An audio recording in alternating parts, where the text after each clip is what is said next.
그러니까 다양한 방법으로 위탁 판매를 할 수가 있습니다. 그러니까 여러분들이 위탁 판매라고 해서 꼭 낮게 판매, B2C 고객만을 대상으로 이렇게 한정 지어 버리게 되면 비즈니스의 영역이 정말 좁아지게 되는 거예요.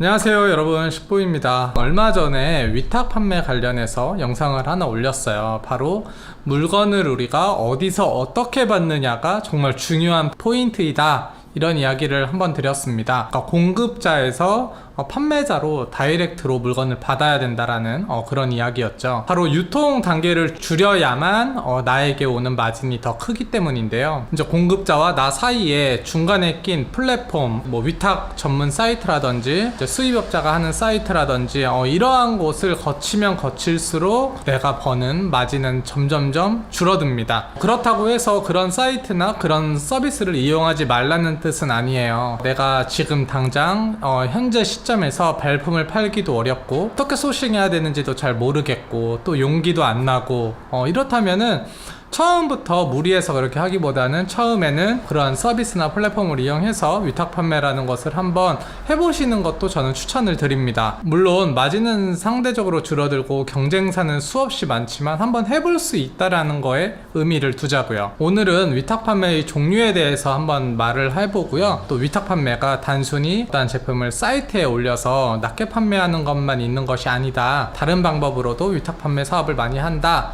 이런 거에 대해서 한번 이야기를 해보도록 하겠습니다. 위탁 플랫폼은 여러분들이 다 아시는 그런 사이트예요. 이제 포털 사이트에 검색만 하면 금방금방 찾을 수 있을 거예요. 그래서 내가 위탁으로 물건을 팔아보고 싶은데 소싱을 내가 못하는 상황이라면 그런 서비스를 이용하시면 됩니다. 이제 그들은 이제 거기에다가 상품값에 마진을 녹여서 상품을 제공한다거나 아니면 공급자에게 판매가 되면 되는 것만큼 수수료를 붙인다거나 위탁 업무를 대행받아서 거기에 수수료를 넣는다거나 하는 방식으로 이제 수익 모델을 갖고 있습니다. 그러니까 제가 조금 전에 말했던 것처럼 마진이 적을 수밖에 없는 거죠. 그리고 제가 초반에 말했던 것처럼 위탁으로 성공하려면 될 수 있는 한 다이렉트로 물건을 받는 것이 정말로 좋습니다. 우리나라에도 수많은 중소기업이 있고요. 또 그 중소기업 중에서는 제조업체를 하시는 분들도 상당히 많습니다. 중소기업 업체에서도 이제 물건을 생산하고 온라인을 통해서 판매를 하고 싶지만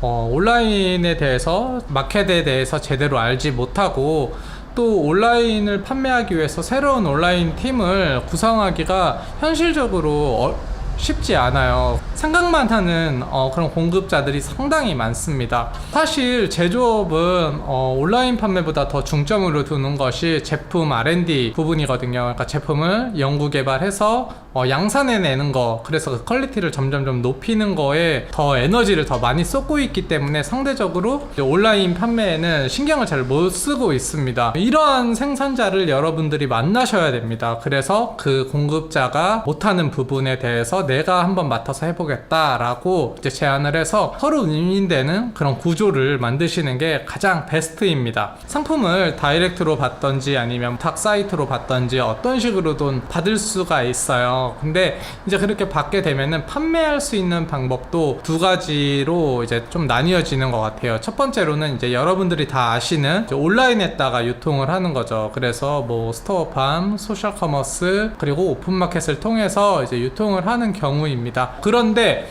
이제 온라인으로 판매가 불가한 상품들도 있어요. 지금 방금 전에 말했던 그 채널에 올려놓고 가격 노출을 하면 안 된다, 이렇게 딱 명시하는 공급업자들도 있습니다. 뭐 이런 경우는 보통 본사 차원에서 본사에서 다이렉트로 하는 경우예요. 이렇게 독점권을 갖고 있는데 물건은 주면서 이렇게 채널에만 올리지 말고 알아서 팔아라 라고 이제 해주시는 그런 공급자들 분들도 상당히 많습니다. 여러분들이 그냥 위탁 판매를 단순히 온라인 마켓에 올려놓고 판매를 한다라고 딱 한정을 짓게 되면은 그만큼 할 게 없다라는 뜻이기도 해요. 근데 지금 방금 전에 제가 말씀드렸던 것처럼 온라인에 올리지 않고 다른 방법으로 팔아라, 그렇게 하면 위탁을 해주겠다라고 하는 공급자들도 상당히 많습니다. 제 주변에도 이미 하고 계시는 분들이 꽤 있어요. 다양한 방법이 있습니다. 예를 들어서 카페, 밴드, 블로그, SNS 등을 통해서 판매를 하는 경우에요. 뭐 내가 내가 매체를 만들 수도 있고, 혹은 타인이 그러한 매체를 운영하고 있으면 그 매체를 통해서 공동구매식으로 이제 진행을 하기도 합니다. 내가 이제 매체를 만든다라는 것은 정말 어렵죠. 그렇기 때문에 만약에 내가 매체를 만들어서 어느 정도 키워놓고 나와 소통하는 그러한 온라인 친구들이 있어. 그러면 내가 이제 그 신뢰를 바탕으로 공동구매를 진행을 해서 판매로 상품을 팔기도 하고, 그것이 안 된다라고 하면 다른 사람들이 운영하고 있는 그러한 매체를 통해서 공동구매를 진행하고 일정 부분 수수료를 주거나 아니면 그쪽 운영자와 수익을 나눔하기도 합니다. 그리고 또 다른 방법으로는 이제 폐쇄몰을 만들어서 운영하시는 분들도 있어요. 그러니까 폐쇄몰은 개인들이 검색을 한다고 나오지는 않아요. 나오지는 않고 검색에 노출이 안 되는 웹사이트를 하나 만들어 놓고, 개인 고객도 물론 하지만 B2B 고객에게 더 이제 중심을 두어서 이제 영업을 합니다. 그래서 뭐 특판이라든지, 뭐 기업에서 이제 특판, 뭐 추석 선물이라든지 명절 선물, 창립기념일 뭐 이런 거 해갖고 특판으로 이제 구매를 많이 하시는 경우도 있고, 이제 회사나 이런 데서는 직원들에게 복지 차원으로 포인트 개념으로 주어서 이쪽 사이트에 가서 너네가 이제 필요한 물건들을 구매해서 써라 이렇게 하면서 그 폐쇄몰 포인트를 주기도 합니다. 그러니까 그 폐쇄몰 같은 경우도 내 물건을 내가 물건을 사입하지 않고 공급자를 섭외해서 공급자에 있는 물건을 폐쇄몰에 올려놓고 거기서 판매가 되면 이제 공급자들에게 이제 발주서를 넣어서 공급자가 고객에게 물건을 배달하는 그런 방식이에요. 저 같은 경우도 비슷합니다. 저 같은 경우도 물건 하나 없이 제조사에 있는 물건을 갖고 웹사이트를 만들어서 이제 B2C 낮게 판매가 아니라 B2B 고객을 타깃으로 해서 영업을 하고 광고나 홍보를 해서 대량 판매를 위주로 합니다. 그러니까 이 위탁 판매라는 것은 단순히 공급사에 있는 물건만을 올려놓고 그냥 고객이 구매하면 구매하는 거야, 고객이 구매하면 그냥 물건만 발주서 넣고 물건만 보내주는 거야, 이렇게 단순하게 생각하시면 안 돼요. 내가 공급사들에게 어떻게 하면 좋은 물건, 경쟁력 있는 단가의 물건을 받아서 올려놓고 어떻게 하면 고객들에게 이 물건을 홍보할 수 있을까, 이 부분에 대해서 정말 고민을 많이 해야 됩니다. 그리고 항상 공급사들과 커뮤니케이션 하면서 이슈 체크 그리고 최신성을 항상 유지해야 되고요. 제가 아시는 분은 뭐 사무실도 없습니다. 그냥 집에서 출근하면 자신의 사무실로 가는 게 아니라 제조사들을 찾아다녀요. 그래서 거기 가서 커피도 먹고 뭐 점심도 같이 먹고, 또 그곳이 바쁘면 가서 일도 막 도와주고요.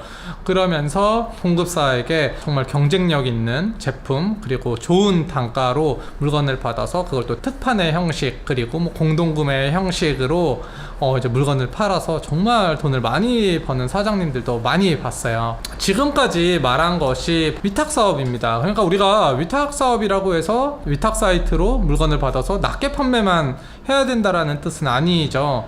그러니까 여러 가지 방법이 있는 거예요. 그러니까 위탁 공급을 받아서 그거를 B2C 고객에게 팔 것이냐, 아니면 B2B 고객에게 팔 것이냐, 그럼 B2B 고객 내에서도 폐쇄몰로 운영을 할 것이냐, 아니면은 그냥 대놓고 할 수 있는 그런 방법이 있느냐, 그리고 내가 못하겠으면 어떠한 매체를 이용해서 그들과 수익을 나누면서 더 극대화시켜서 물건을 팔 수도 있고요. 그러니까 다양한 방법으로 위탁 판매를 할 수가 있습니다. 그러니까 여러분들이 위탁 판매라고 해서 꼭 낮게 판매, B2C 고객만을 대상으로 이렇게 한정 지어 버리게 되면 비즈니스의 영역이 정말 좁아지게 되는 거예요. 이제 종합을 해보자면, 저번에는 이왕이면은 다이렉트로 물건을 받아라. 두 번째로는 그 다이렉트로 물건을 받은 것을 낮게 판매로 한정짓지 마라. 타깃을 한정짓지 말아라. 다양한 방법으로도 물건을 팔 수 있으니까 그 방법은 계속 연구하고 테스트 해봐야 된다. 오늘은 여기까지 하겠습니다. 다음 영상부터는 어떻게 준비해서 어떻게 해야 시행착오를 좀 덜 할 수 있을까,